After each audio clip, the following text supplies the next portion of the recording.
আন্তর্জাতিক কৃষ্ণ ভাবনামৃত সংঘের প্রতিষ্ঠাতা আচার্য কৃষ্ণ কৃপা শ্রীমূর্তি শ্রীল অভয় চরণারবিন্দ ভক্তি বেদান্ত স্বামী প্রভুপাদের লেখা একটি গ্রন্থ শ্রী চৈতন্য মহাপ্রভু তার জীবনী ও শিক্ষা।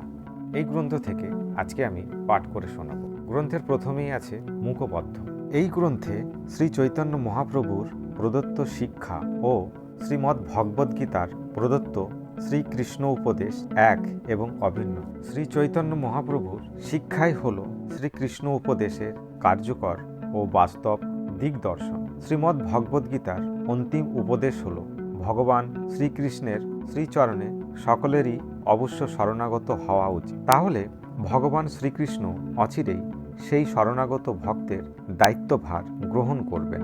শ্রী ভগবান তার অংশপ্রকাশ ক্ষীরোদকশায়ী বিষ্ণু রূপে চরাচর বিশ্বকে প্রতিপালন করেন, কিন্তু তিনি স্বয়ং প্রত্যক্ষভাবে এই কার্য করেন না। তবে শ্রী ভগবান যখন বলেন যে তিনি শুদ্ধ ভক্তের প্রতিপালক ও রক্ষক, তখন তিনি স্বয়ং প্রত্যক্ষভাবে ওই দায়িত্বভার গ্রহণ করেন। বিকৃত পশু অথবা পিতামাতার শরণাগত শিশুর মতোই শুদ্ধ ভগবদ্ভক্ত এবং ভগবান শ্রীহরির চরণ কমলে নিত্য নিবেদনাত্মা ভগবৎ জনেচ্ছু ব্যক্তিকে শরণাগতির পন্থায় ১. ভগবৎ ভজনের অনুকূল বস্তু সকল গ্রহণ, ২. ভগবৎ ভজনের প্রতিকূল বস্তু সকল পরিহার, ৩. ভগবান অবশ্যই রক্ষা করবেন এই দৃঢ় বিশ্বাস ভগবৎ কৃপার উপর সম্পূর্ণভাবে নির্ভরশীল হওয়া, ৫. কৃষ্ণেচ্ছা ভিন্ন অন্য অভিলাষ না রাখা এবং ৬. প্রতিনিয়ত নিজেকে দীন ও হীন মনে করা উচিত। শরণাগতির এই ৬টি বিধি সকলের পালনীয় বলে শ্রী ভগবান উপদেশ করেছেন, কিন্তু বুদ্ধিহীন তথাকথিত কেতাবী পণ্ডিতেরা এই ভগবদ্ উপদেশের কদর্থ করেন এবং জনগণকে ওই উপদেশগুলি বর্জন করতে উৎপীড়ন করেন। শ্রীমদ্ ভগবদ্গীতার ৯ম অধ্যায়ে অবসানে ভগবান শ্রীকৃষ্ণ খুব সুন্দর ও সরলভাবে বলেছেন, আমাকে দত্তচিত্ত, আমার প্রতি ভক্তিপরায়ণ ও আমার অর্চনের ব্রতী হও এবং আমাকেই নমস্কার করো।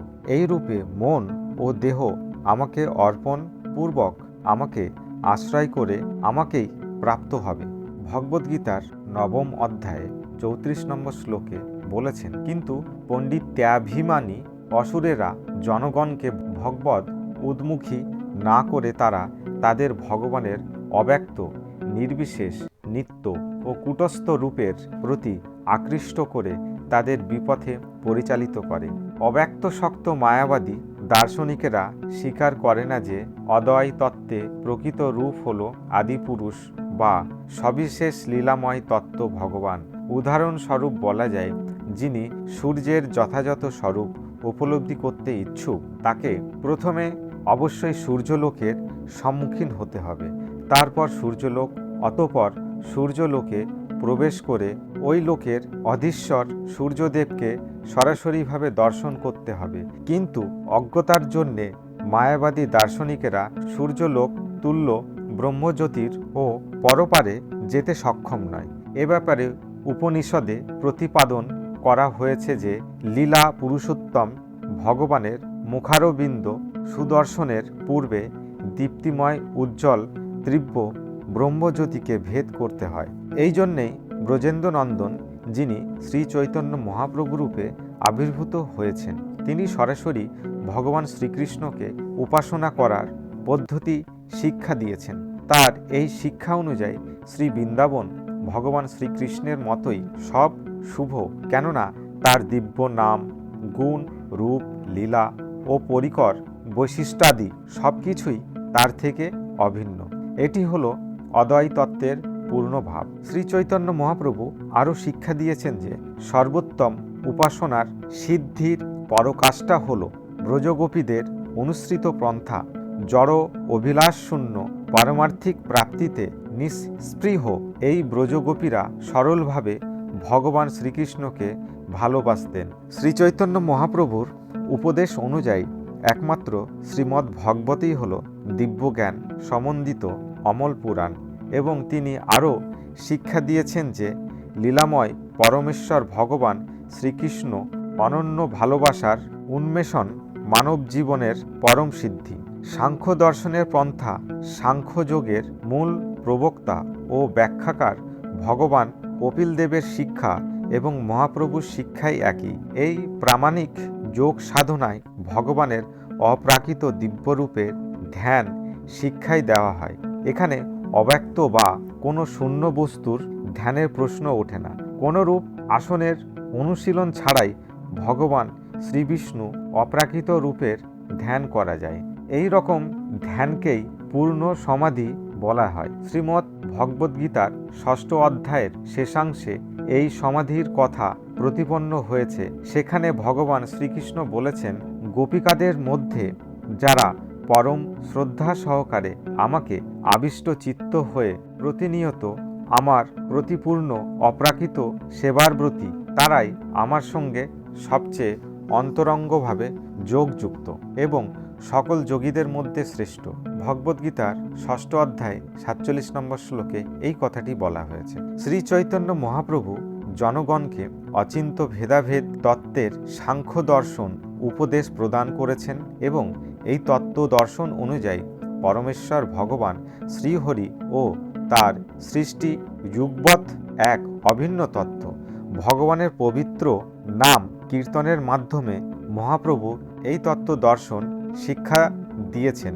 তার শিক্ষা এই যে ভগবানের পবিত্র নামই হল ভগবানের শব্দ ব্রহ্মরূপ এবং যেহেতু ভগবান পূর্ণতত্ত্ব, তাই তার পবিত্র নাম ও তার অপ্রাকৃত দিব্য রূপ এক ও অভিন্ন। এইভাবে ভগবানের পবিত্র নাম কীর্তনের মাধ্যমে শব্দব্রহ্মের দ্বারা প্রত্যক্ষভাবে ভগবানের সান্নিধ্য প্রাপ্ত হওয়া যায়। এই পবিত্র নাম কীর্তনের সঙ্গে সঙ্গেই ১. অপরাধযুক্ত নাম, ২. অপরাধমুক্ত নাম ক্রমে, ৩. দিব্য নাম এবং কীর্তনের উন্নতির ৩টি স্তর অনুশীলন করা যায়। অপরাধযুক্ত অবস্থায় নাম কীর্তনকারী জড় অভিলাষী হন, কিন্তু দ্বিতীয় স্তরে তিনি জড় কুলস থেকে মুক্ত হন এবং অবশেষে দিব্যস্তরে তিনি ভগবৎ প্রেমরূপে পরম স্ফীত পদ প্রাপ্ত হন। শ্রী চৈতন্য মহাপ্রভুর শিক্ষা অনুযায়ী এটি হলো মানব জীবনের পরম সিদ্ধি। ইন্দ্রিয় সংযমই হলো যোগ অনুশীলনের একমাত্র লক্ষ্য। সকল ইন্দ্রিয়ের নিয়ামক হলো মন। তাই কৃষ্ণ ভাবনামৃত অনুশীলনের মাধ্যমে প্রথম মনসংযম অবশ্যই করতে হবে। ইচ্ছা অনুযায়ী ইন্দ্রিয়ের কার্যে বা জ্ঞান আহরণের জন্য স্থূল কর্মনিছয় বহিরিন্দ্রিয়ের মাধ্যমে মনের কর্ম তৎপরতা অভিব্যক্ত হয়। মনের সূক্ষ্ম কর্মগুলি হল চিন্তা করা, অনুভব করা এবং ইচ্ছা করা। চেতনা অনুযায়ী কেউ নির্মল বা মলিন হয়, কিন্তু মন শ্রীকৃষ্ণে নিবিষ্ট হলে শ্রীকৃষ্ণের দিব্য নাম, রূপ, গুণ, লীলা, পরিকর ও বৈশিষ্ট্য, তার সূক্ষ্ম ও স্থূল সকল কর্মেই ভগবৎ সেবার অনুকূল হয়ে থাকে।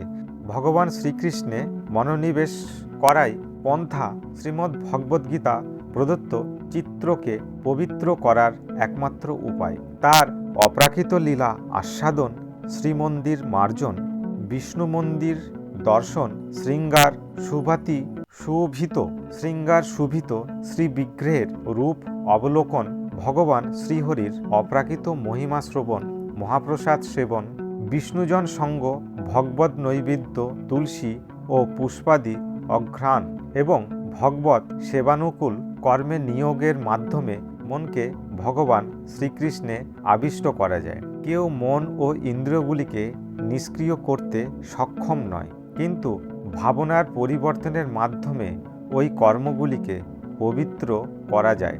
নিষ্কাম কর্ম দ্বারা জ্ঞানযোগ শিক্ষাদানের সময় ভগবান শ্রীকৃষ্ণ অর্জুনকে এই পরিবর্তনের কথা উপদেশ করে বলেন, হে পার্থ, এই রকম বুদ্ধি সম্পন্ন হয়ে কর্ম সম্পাদন করে তুমি জড়বন্ধন থেকে মুক্ত হবে। ভগবদ্গীতার ২য় অধ্যায়ে ৩৯ নম্বর শ্লোকে এই কথা বলা হয়েছে যে রোগাদি বিশেষ পরিস্থিতিতেও মানুষের ইন্দ্রিয় ভোগ কখনো কখনো প্রশমিত হয়, কিন্তু এটি নিরাময়ের পন্থা নয়। মন ও ইন্দ্রিয়ের জয়ের বাস্তব পন্থা সম্বন্ধে অজ্ঞতার জন্যে নির্বোধ ব্যক্তিগণ বল প্রয়োগে মন ও অন্যান্য ইন্দ্রিয়ের অধীন হয়ে বিষয়ভোগের তাড়নায় অধপতিত হয়। যোগ অনুশীলনের বিধি ব্যবস্থা যেমন আসন, প্রাণায়াম ইত্যাদি হলো অতিমাত্রায় দেহাত্মবোধ যুক্তি ও ইন্দ্রিয় ভোগময় জীবন যাপনকারী ইন্দ্রিয়গণকে তাদের ভোগ বস্তুর আসক্তি থেকে মুক্ত করার চেষ্টা মাত্র। বুদ্ধিমান ব্যক্তি কখনো তার ইন্দ্রিয়কে নিষ্ক্রিয় করে দিতে চায় না, বরং তিনি তার ইন্দ্রিয়গণকে কৃষ্ণ সেবায় নিযুক্ত করেন। কেউ কখনো কোনো শিশুকে কর্মহীনভাবে ছেড়ে দিয়ে তাকে তার খেলা থেকে বিরত করে রাখতে পারে না। একটি শিশু তখনই তার নিরর্থক কার্যগুলি থেকে বিরত হয় যখন সে অপ্রাকৃত অধিক উপাদেয় কিছু লাভ করে। অষ্টাঙ্গ যোগের মাধ্যমে বল প্রয়োগের দ্বারা ইন্দ্রিয় সংযম করার পদ্ধতি অপেক্ষাকৃত কম বুদ্ধিসম্পন্ন লোকেদের জন্য নির্দিষ্ট হয়েছে, কিন্তু অধিক বুদ্ধিসম্পন্ন ব্যক্তি স্বাভাবিকভাবে উত্তরোত্তর অধিক ভগবান শ্রীকৃষ্ণের সেবায় নিয়োজিত হয়। অনুপাদেয় জড়জাগতিক অনন্ত ভোগ স্পৃহা থেকে অব্যাহতি লাভ করেন। এইভাবে শ্রী গৌরাঙ্গ সুন্দর কৃষ্ণ ভাবনার অমৃতপম উপদেশ প্রদান করেন। সেটাই হলো পূর্ণ বস্তু। নিরস মনোধর্মী তার্কিকেরা বিষয়াসক্তি থেকে সংযমী হওয়ার প্রয়াসী হলেও প্রায় দেখা যায় বলবান মনকে জয় করা তাদের পক্ষে দুঃসাধ্য হয়ে পড়ে এবং এই মন তাদের ইন্দ্রিয় ভোগময় কর্মের দ্বারা অধপতিত করেন। কিন্তু কৃষ্ণ ভাবনামৃত অনুশীলনকারী এই বিপদের ঝুঁকি স্বীকার করে না। মন ও অন্যান্য ইন্দ্রিয় নিয়োচকের কৃষ্ণ ভাবনাময় কর্মের নিয়োগ করতে হবে। এই পন্থায় শ্রী গৌর সুন্দর কার্যত উপদেশ করেছেন ও শিক্ষা দিয়েছেন। সন্ন্যাস আশ্রমের গ্রহণের পূর্বে শ্রী চৈতন্য মহাপ্রভু বিশ্বম্বর নামে পরিচিত ছিলেন। এই শব্দে তিনি জীবকুলের উপর প্রভু ও নিখিল বিশ্ব চরাচরের প্রতিপালক বলে সূচিত হয়। বিশ্বের জীবকুলকে এই দিব্য শিক্ষা প্রদানের উদ্দেশ্যে সেই বিশ্বম্বর ভগবান শ্রীকৃষ্ণ শ্রী চৈতন্য মহাপ্রভু রূপে অবতীর্ণ হয়েছেন। তিনি মানব জীবনের পরম প্রয়োজন, পঞ্চম পুরুষার্থ লাভের উপায় শিক্ষা প্রদানের আদর্শ উপদেশ। তিনি কৃষ্ণ প্রেম প্রদাতা, মহাবদান্য অবতার। তিনি করুণা সাগর ও সৌভাগ্য সিন্ধু। শ্রীমদ্ ভগবদ্গীতা, মহাভারত ও উপনিষদ আদিতে প্রতিপন্ন হয়েছে যে স্বয়ং শ্রীকৃষ্ণ লীলাবিলাসময় আদি পুরুষ ভগবান। তিনি দ্বন্দ্ব কলহময় এই যুগে সকলের উপাস্য, সকলের মহাপ্রভু প্রবর্তিত এই হরিনাম সংকীর্তন আন্দোলনের যোগদান করতে পারে। এই হরি সংকীর্তন কোনো প্রাক যোগ্যতার প্রয়োজন নেই। মহাপ্রভুর শিক্ষা অনুশীলনের মাধ্যমে সকলেই মানব জীবনে পূর্ণতা লাভ করতে পারে। এইভাবে শ্রী গৌরতত্ত্ব আকৃষ্ট সৌভাগ্যবান মানবের জীবনব্রত নিঃসন্দেহে সফল হবে। পক্ষান্তরে বলা যায়, দিব্য জীবন লাভ অভিলাষী ব্যক্তি মাত্রই শ্রী চৈতন্য মহাপ্রভুর কৃষ্ণ আশীর্বাদের মায়াপাশ থেকে সহজেই মুক্তি লাভ হবে। তাই বলা হয়েছে যে এই গ্রন্থ পরিবেশিত শিক্ষা ও ভগবান এক এবং অভিন্ন। নানা রকম জড়কর্মের মাধ্যমে জড় অভিনিবেশে আবিষ্ট মায়াবদ্ধ জীবাত্মা শুধু ইতিহাসের অব্যয়বই বৃদ্ধি করে চলেছে। এই রকম নিষ্ফল ও অনিত্য কার্যের অবসান ঘটাতেই মানব সমাজের পক্ষে মহাপ্রভুর শিক্ষা ও আদর্শ অত্যন্ত সহায়ক এবং শ্রী চৈতন্য মহাপ্রভুর শিক্ষা মানব সমাজকে সর্বোন্নত বৈকুণ্ঠ সেবা কার্যে অধিষ্ঠ করবেন। বস্তুতপক্ষে ভববন্ধন মোচনের পরম এই চিন্ময় সেবা সৌকর্যের সূচনা হয়। তাই এই কৃষ্ণ ভাবনাময় বৈকুণ্ঠ সেবা মানব জীবনের পরম সিদ্ধি। জড়া প্রকৃতির উপর কর্তৃত্ব করার প্রয়াস দ্বারা যে জড় অহংকার উদয় হয় তা অলীন। শ্রী চৈতন্য মহাপ্রভুর এই শিক্ষা দিব্য জ্ঞানলোক প্রদানকারী এবং দিব্য জ্ঞানলোক প্রাপ্ত ব্যক্তির বৈকুণ্ঠ গতির পথে অগ্রসর হয়। নিজ কর্মানুসারে সকলেই সুখ বা দুঃখ ভোগ করতে হবে। ফল প্রদাত্রী দেবী প্রকৃতির কার্যকারের কেউ রোধ করতে পারে না। এইভাবে জড় ফলকামীর জীবের অন্তিম গতি লাভের সকল প্রাপ্তই ব্যর্থ হয়। তাই আমি আন্তরিকভাবে আশা প্রকাশ করছি যে এই শ্রী চৈতন্য মহাপ্রভুর শিক্ষা হৃদয়ঙ্গমের মাধ্যমে মানবকুলের দিব্য জীবনের নতুন আলোকের সন্ধান পাবে এবং এই নতুন আলোময় জীবন শুদ্ধ আত্মার কর্মক্ষেত্রে উন্মুক্ত করবে। ওম তৎসৎ। এসি ভক্তি বেদান্ত স্বামী, মার্চ 14, 1968 সাল। শ্রী চৈতন্য মহাপ্রভুর আবির্ভাব তিথি শ্রী রাধাকৃষ্ণ মন্দির, নিউ ইয়র্ক। শ্রী চৈতন্য মহাপ্রভু 1407 শকাব্দের ইংরেজি 1486 সালের ফেব্রুয়ারি মাসে ফাল্গুনী পূর্ণিমার অপরাহ্নে পশ্চিম বাংলার নবদ্বীপ শ্রীধাম মায়াপুর নামক স্থানে শ্রী চৈতন্য মহাপ্রভু আবির্ভূত হন। তিনি হচ্ছেন স্বয়ং ভগবান। প্রেম ভক্তি শিক্ষা দেওয়ার জন্য তিনি ভক্তরূপে আবির্ভূত হন এবং ভগবানের দিব্য নাম সম্বন্ধীয় হরে কৃষ্ণ মহামন্ত্র সংকীর্তনের সূচনা করেন। তার পিতা জগন্নাথ মিশ্র ছিলেন এক মহান ব্রাহ্মণ পণ্ডিত। তার আদি নিবাস ছিল শ্রীহট্টে, কিন্তু ছাত্রাবস্থায় শিক্ষা লাভের জন্য তিনি নবদ্বীপে আসেন, কেননা সেই সময় নবদ্বীপ ছিল শিক্ষা এবং সংস্কৃতির প্রধান কেন্দ্র। শ্রী নীলাম্বর চক্রবর্তী নামক নবদ্বীপের এক মহান পণ্ডিতের কন্যা শ্রীমতী শচীদেবীকে বিবাহ করে তিনি শ্রীধাম মায়াপুরের গঙ্গাতটে বসতি স্থাপন করেন। শ্রীমতী শচীদেবীর গর্ভে জগন্নাথ মিশ্রের কয়েকটি কন্যা হয়, কিন্তু খুব অল্প বয়সেই তারা অপ্রকট হন। কেবল দুটি পুত্র সন্তান বিশ্বরূপ এবং বিশ্বম্ভর প্রকট থেকে তাদের পিতামাতার স্নেহের দুলাল রূপে বর্ধিত হতে থাকেন। সর্বকনিষ্ঠ দশম সন্তান বিশ্বম্ভর রূপে পরবর্তীকালে নিমাই পণ্ডিত রূপে প্রসিদ্ধ হন। সন্ন্যাস গ্রহণের পরে তার নাম হয় শ্রীকৃষ্ণ চৈতন্য মহাপ্রভু। শ্রী চৈতন্য মহাপ্রভু 48 বছর প্রকট থেকে তার অপ্রাকৃত লীলা বিলাস করেন। তারপর 1455 শকাব্দে শ্রী জগন্নাথপুরীতে অপ্রকট হন। তার জীবনের প্রথম 24 বছর তিনি নবদ্বীপে শৈশব এবং গার্হস্থ্য লীলাবিলাস করেন। শ্রীমতী লক্ষ্মীপ্রিয়া দেবীর সঙ্গে প্রথম যৌবনে তার বিবাহ হয়, কিন্তু মহাপ্রভু যখন পূর্ব বাংলার শ্রীহট্টে তার পূর্বপুরুষের আলয়ে যান, তখন খুবই অল্প বয়সে শ্রীমতী লক্ষ্মীপ্রিয়া দেবী পরলোক গমন করেন। শ্রী চৈতন্য মহাপ্রভু যখন পূর্ব বাংলা থেকে ফিরে এলেন, তখন তার মায়ের অনুরোধে তিনি দ্বিতীয়বার বিবাহ করতে সম্মত হন। তার দ্বিতীয় পত্নী হচ্ছেন শ্রীমতী বিষ্ণুপ্রিয়া দেবী।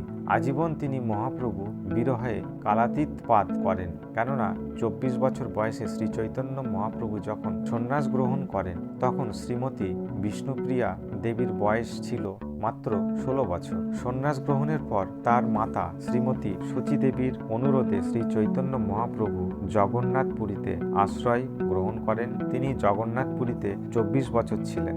এই 24 বছরের মধ্যে প্রথমে 6 বছর তিনি ভারতবর্ষের বিভিন্ন স্থানে, বিশেষ করে দক্ষিণ ভারতে ভ্রমণ করে শ্রীমদ্ ভগবতের বাণী প্রচার করেন। শ্রী চৈতন্য মহাপ্রভু কেবল শ্রীমদ্ ভগবতের বাণী প্রচার করেননি, তিনি ভগবদ্গীতার মূল তত্ত্ব ও অত্যন্ত ব্যবহারিকভাবে শিক্ষা দান করেন। ভগবদ্গীতায় বোঝানো হয়েছে যে শ্রীকৃষ্ণ হচ্ছেন পরমেশ্বর ভগবান এবং অপ্রাকৃত জ্ঞান সমন্বিত সেই মহান গ্রন্থে ভগবান তার চরম উপদেশ দিয়েছেন। সর্বধর্মান পরিত্যাজ্য মামেকম শরণাম ব্রজ। জড়জগতে ভোগ করার যত রকমের আয়োজন রয়েছে, সেই সব ত্যাগ করে কেবল আমার শরণাগত হও, তাহলে আমি তোমাকে সমস্ত পাপ থেকে মুক্ত করব। সেই জন্যে কোনো চিন্তা করো না। দুর্ভাগ্যবশত শ্রীকৃষ্ণের সরাসরি নির্দেশ এবং ভগবদ্গীতার শিক্ষা সত্ত্বেও অল্প বুদ্ধি সম্পন্ন মানুষেরা ভ্রান্তিবশত তাকে এক মহান ঐতিহাসিক ব্যক্তি বলে মনে করেন এবং তাই তারা তাকে পরমেশ্বর ভগবান রূপে মেনে নিতে পারেন না। এই সমস্ত নির্বোধ লোকেরা অনেক প্রবঞ্চক অভয়ের দ্বারাই প্রভাবিত হয়। তাই অনেক তথাকথিত বড় বড় পণ্ডিতেরাও ভগবদ্গীতার কথর্থ করেছেন। শ্রীকৃষ্ণের অকপটের পর তথাকথিত বড় বড় অনেক পণ্ডিত শ্রীমদ্ ভগবদ্গীতার শত শত ভাষ্য প্রণয়ন করেছেন এবং তাদের প্রায় সকলেই স্বার্থসিদ্ধির ভাবনায় প্রভাবিত হয়েছে। শ্রী চৈতন্য মহাপ্রভু হচ্ছেন সেই পরমেশ্বর ভগবান শ্রীকৃষ্ণ স্বয়ং। ভগবানকে ভগবদ্ভক্ত সম্বন্ধে শিক্ষা দান করার জন্য তিনি অনেক পণ্ডিত ভগবদ্গীতার শত শত ভাষ্য প্রণয়ন করেছেন এবং তাদের প্রায় সকলেই স্বার্থসিদ্ধির ভাবনার প্রভাবিত ছিল। শ্রী চৈতন্য মহাপ্রভু হচ্ছেন সেই পরমেশ্বর ভগবান শ্রীকৃষ্ণ স্বয়ং। জনসাধারণকে ভগবত ভক্তি সম্বন্ধে শিক্ষাদান করার জন্য তিনি ভক্তরূপ অবতরণ করেছিলেন। তিনি এসেছিলেন সকল ভক্তকে শিক্ষা দিতে যে শ্রীকৃষ্ণ হচ্ছেন সর্বকারণের পরম কারণ, পরমেশ্বর ভগবান, এবং ঐকান্তিক ভক্তি সহকারে তার সেবা করাই হচ্ছে জীবনের পরম উদ্দেশ্য।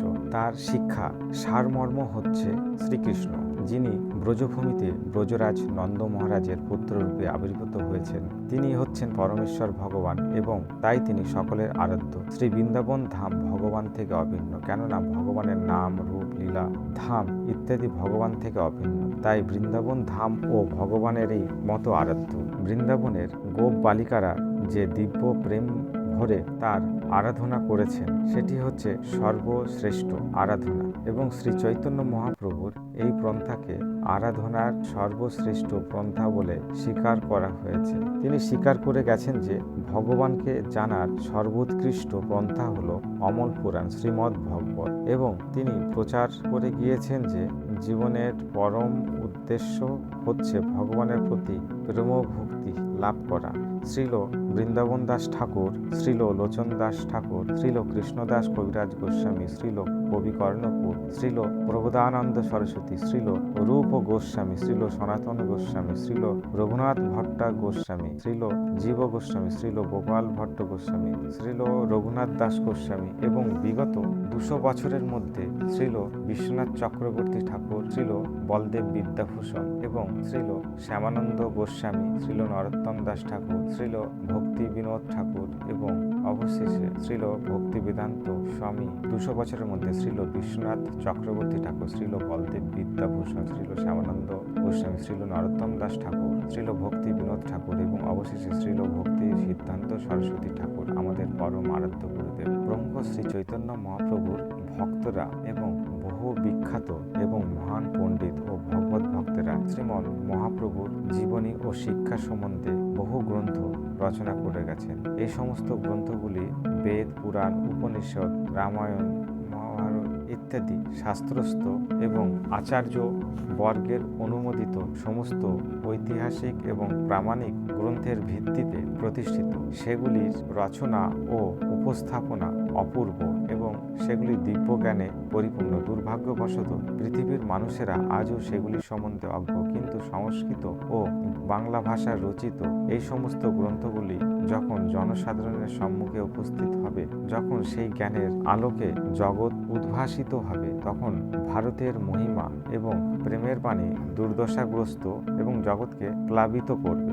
মানুষ আজ অন্ধের মতো মরীচিকার পিছনে ধাপিত হয়ে যথার্থ শান্তি ও সমৃদ্ধি অনুশীলন করছে, কিন্তু তারা জানে না যে আচার্যদের অনুমোদিত পরম্পরার ধারার লব্ধ ভগবান জ্ঞান লাভের মাধ্যমে সেই শান্তি ও সমৃদ্ধি লাভ করতে হবে। শ্রী চৈতন্য মহাপ্রভুর জীবনী ও শিক্ষা সম্বন্ধীয় এই সংক্ষিপ্ত বিবরণ পাঠ করে মানুষ বিশেষভাবে লাভবান হতে পারেন যদি তারা শ্রীল বৃন্দাবন দাস ঠাকুরের চৈতন্য ভগবত এবং শ্রীল কৃষ্ণদাস কবিরাজ গোস্বামী মহাশয়ের শ্রী চৈতন্য চরিতামৃত পাঠ করেন। শ্রী চৈতন্য ভগবতে শ্রীল বৃন্দাবন দাস ঠাকুর অপূর্ব সুন্দরভাবে মহাপ্রভুর প্রথম জীবনের কাহিনী বর্ণনা করেছেন, আর মহাপ্রভুর শিক্ষা অত্যন্ত উজ্জ্বলভাবে বর্ণিত হয়েছে শ্রী চৈতন্য চরিতামৃতে।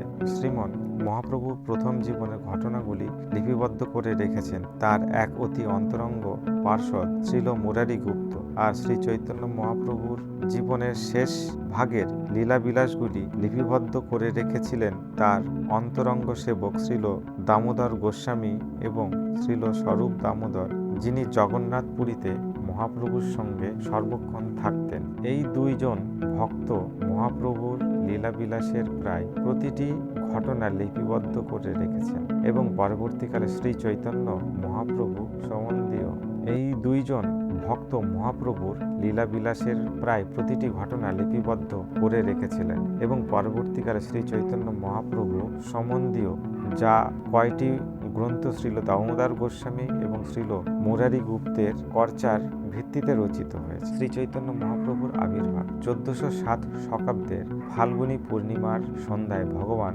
আবির্ভূত হলেন এবং তার ইচ্ছার প্রভাবে সেদিন চন্দ্রগ্রহণ হলো। চন্দ্রগ্রহণের সময় মানুষ সাধারণ গঙ্গা অথবা অন্যান্য পবিত্র নদীতে স্নান করে এবং জড় কলুষ থেকে মুক্ত হওয়ার জন্য বৈদিক মন্ত্র উচ্চারণ করে। শ্রী চৈতন্য মহাপ্রভু যখন চন্দ্রগ্রহণের সময় জন্মগ্রহণ করলেন, তখন সমস্ত ভারতবর্ষ হরে কৃষ্ণ কৃষ্ণ কৃষ্ণ হরে হরে, হরে রাম রাম রাম হরে হরে এই মহামন্ত্র কীর্তনের মুখর হয়ে উঠেছিল। ভগবানের এই 16টি নাম উপনিষদের উল্লেখ করা হয়েছে এবং এই মহামন্ত্রকে বলা হয়েছে এই যুগের পাবনকারী তারক ব্রহ্ম নাম। শাস্ত্রে নির্দেশ দেওয়া হয়েছে যে নিরপরাধে ভগবানের এই দিব্য নাম কীর্তন করলে জীব তা সে যত অধিপতিত হোক না কেন জড় জগতের বন্ধন থেকে মুক্ত হবে।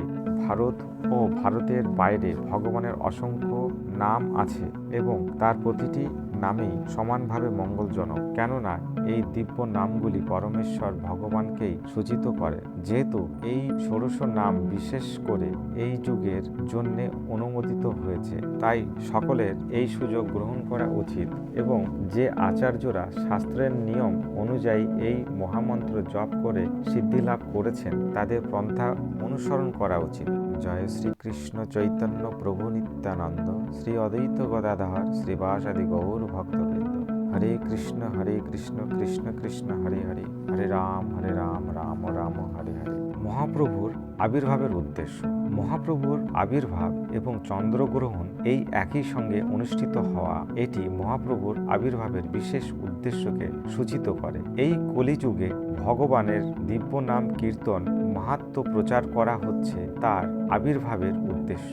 এই যুগে ছোটখাটো ব্যাপার নিয়ে মানুষের সঙ্গে মানুষের ঝগড়া হয়, তাই শাস্ত্রে নির্দেশ দেওয়া হয়েছে যে ভগবানের নাম কীর্তন করার ফলে সকলেই তাদের পারমার্থিক জীবনে যথার্থ উদ্দেশ্য সাধন করতে পারে। মানুষেরা সমবেত হয়ে তাদের নিজেদের ভাষা যদি ভগবানের নাম কীর্তন এবং গুণকীর্তন করে এবং তা যদি শুদ্ধভাবে সম্পাদিত হয়, তাহলে অবশ্যই সংকীর্তনের যোগদানকারী ব্যক্তিবর্গ ধীরে ধীরে পারমার্থিক স্তরে অধিষ্ঠিত হবে। এই ধরনের অনুষ্ঠানে অংশগ্রহণকারী পণ্ডিত, মূর্খ, ধনী, দরিদ্র, হিন্দু, মুসলমান, ইংরেজ, ভারতীয় এবং চণ্ডাল, ব্রাহ্মণ জাতি, ধর্ম, বর্ণ নির্বিশেষে সকলেই চিৎ ভগবানের দিব্য নাম সমন্বিত অপ্রাকৃত শব্দ তরঙ্গ শ্রবণ করার ফলে জড় জগতের সমস্ত কুলস ও আবর্জনা থেকে মুক্ত হয়। ভগবানের উদ্দেশ্য পূর্ণ করতে একদিন এই পৃথিবীতে সমস্ত মানুষ ভগবানের দিব্য নামের মাধ্যমে তার মহিমা কীর্তন করাকে পৃথিবীর সমস্ত মানুষের যথার্থ ধর্ম বলে স্বীকার করে নেবে। ধরাধামে শ্রী চৈতন্য মহাপ্রভুর অবতারণের সঙ্গে সঙ্গে ভগবানের দিব্য নাম সম্বন্ধীয় মহামন্ত্র আবির্ভূত হয়েছে। তার শৈশবে শ্রী চৈতন্য মহাপ্রভুর যখন তার মায়ের কোলে ছিলেন, তখন তিনি যখনই কাঁদতেন তখনই প্রতিবেশী মহিলারা তাকে ঘিরে হাততালি দিতে দিতে হরে কৃষ্ণ মহামন্ত্র কীর্তন করতেন, আর তার ফলে তৎক্ষণাৎ তার কান্না থেমে যেত। অবাক বিস্ময়ে প্রতিবেশী মহিলারা এই অদ্ভুত ঘটনাটি প্রত্যক্ষ করতেন। কখনো কখনো অল্প বয়সী মেয়েরা ইচ্ছা করেই তাকে কাঁদাতো এবং তারপর তার নাম কীর্তন করে তার সেই কান্না থামাতো। এইভাবে তার শৈশব থেকে শ্রী চৈতন্য মহাপ্রভু হরে কৃষ্ণ মহামন্ত্রের গুরুত্ব প্রকাশ করেছিলেন। ছোটবেলায় শ্রী চৈতন্য মহাপ্রভুর নাম ছিল নিমাই। তার স্নেহময়ী মাতা তাকে আদর করে তার নাম দিয়েছিলেন, কেননা তাদের বাড়ির উঠানে একটি নিম গাছের তলায় তিনি জন্মগ্রহণ করেছিলেন। অন্নপ্রাশন উৎসব। 6 মাস বয়সে তার অন্নপ্রাশনের সময় মহাপ্রভু তার ভবিষ্যৎ কার্যকলাপ সম্বন্ধিত ইঙ্গিত দিয়েছিলেন। এই বৈদিক অনুষ্ঠানে শিশুর ভবিষ্যৎ প্রবৃত্ত কেমন হবে এটি জানার জন্য মুদ্রা ও গ্রন্থ দেওয়া হয়। মহাপ্রভুর একদিকে মুদ্রা রাখা হলো এবং অন্যদিকে শ্রীমদ্ ভগবত রাখা হলো। শ্রী চৈতন্য মহাপ্রভু মুদ্রাগুলি গ্রহণ না করে শ্রীমদ্ ভগবত গ্রহণ করেছিলেন।